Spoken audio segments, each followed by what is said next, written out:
Assalamualaikum warahmatullahi wabarakatuh. Saya Nanda Fatih Rizky. Di sini saya akan menjelaskan tentang rangkuman bab 9 sampai bab 15 mata kuliah pengelolaan sistem informasi.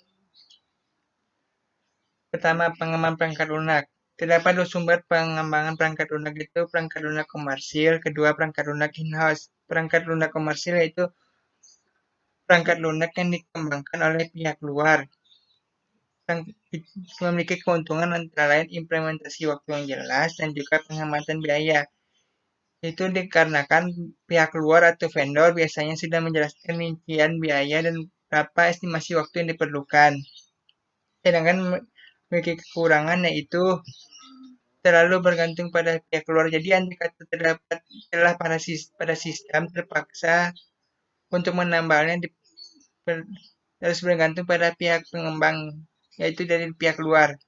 Sedangkan yang kedua itu perangkat lunak in-house, yaitu perangkat lunak yang dikembangkan oleh perusahaan itu sendiri. Kelebihannya yaitu dapat disesuaikan dengan kebutuhan masing-masing, tetapi kekurangannya biayanya bisa lebih mahal.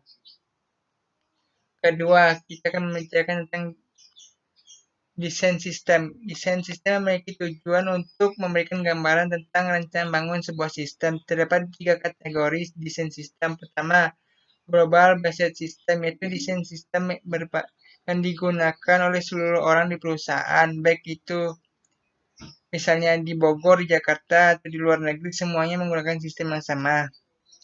Kedua, group based system, yaitu sistem yang digunakan oleh cabang-cabang atau grup khusus di perusahaan. Misalnya, sistem yang hanya digunakan di Indonesia bisa jadi tidak ada di Singapura, atau misalnya sistemnya hanya digunakan oleh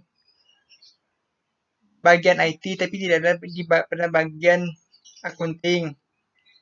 Ketiga, local based system, yaitu sistem yang digunakan oleh orang-orang tertentu. Misalnya, sistem itu yang digunakan oleh pemimpin perusahaan saja, misalnya direktur, CEO, CTO. Kemudian kita akan membahas tentang perancangan sistem terinci. Terdapat dua bagian, yaitu perancangan sistem output dan juga perancangan sistem input.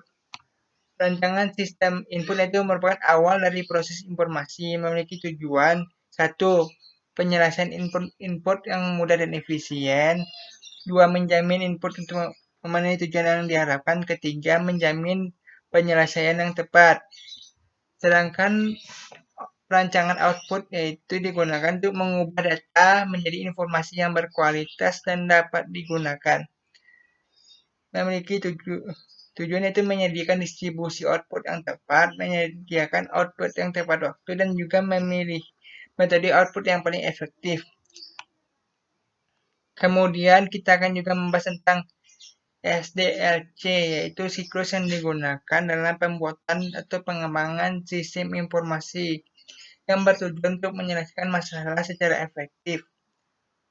Fungsinya antara lain sebagai sarana komunikasi antara tim pengembang dan juga pemegang kepentingan. Terdapat berbagai macam sistem SDLC ini, model SDLC ini, tetapi saya hanya akan membahas 3. Pertama, model waterfall.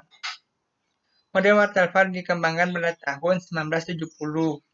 Ini adalah model klasik yang sederhana, di mana sistem alirannya itu linear output. Suatu sistem yang proses perangkat lunak yang berurutan seperti mengalir ke bawah. Makanya dinamakan model waterfall. Memiliki kelebihan antara lain tahap proses pengembangan tetap, karena sebelum satu proses berlanjut ke proses lain, maksudnya adalah sebelum proses satu tahap selesai tidak akan lanjut ke tahapan yang lain. Kedua, cocok digunakan untuk produk software yang sudah jelas. Ketiga, dokumen pengembangan sistem terorganisir ini dikarenakan tahapan pengembangannya itu sudah pasti. Jadi pada saat menulis dokumen pun jadi lebih gampang, tapi memiliki kekurangan yaitu sulit mengalami perubahan. Ketiga, perubahan kebutuhan yang diinginkan oleh customer.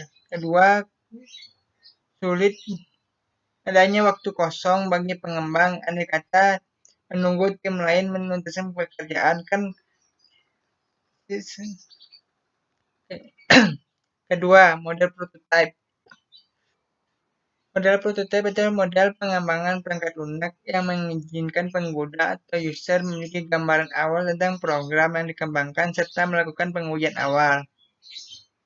Memiliki kelebihan antara lain penentuan kebutuhan yang lebih mudah diwujudkan, adanya komunikasi yang baik antara pengembang dan pelanggan, dan pengembang dapat lebih baik menentukan kebutuhan pelanggan. Itu kelebihan ini dikarenakan adanya komunikasi yang intens antara pengembang dan user. Jadi pada saat komunikasi inilah kita bisa tahu kebutuhan apa saja sih yang diperlukan oleh user,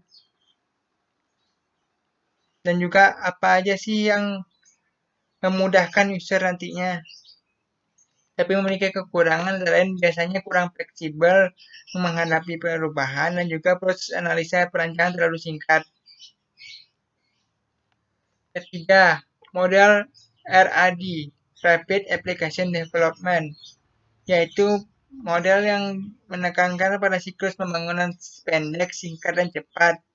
Model RAD ini adalah adaptasi kecepatan tinggi dari model waterfall di mana pengembangan besar dicapai dengan menggunakan pendekatan konstruksi berbasis komponen. Memiliki kelebihan mempercepat waktu pengembangan dan juga cocok untuk proyek yang memerlukan waktu singkat.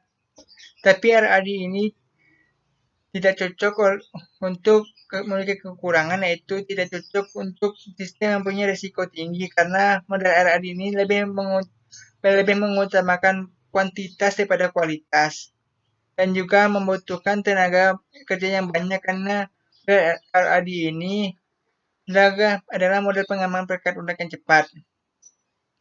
Demikianlah penjelasan saya tentang rangkuman bab 9 sampai 15. Lebih dan kurangnya mohon maaf. Wassalamualaikum warahmatullahi wabarakatuh.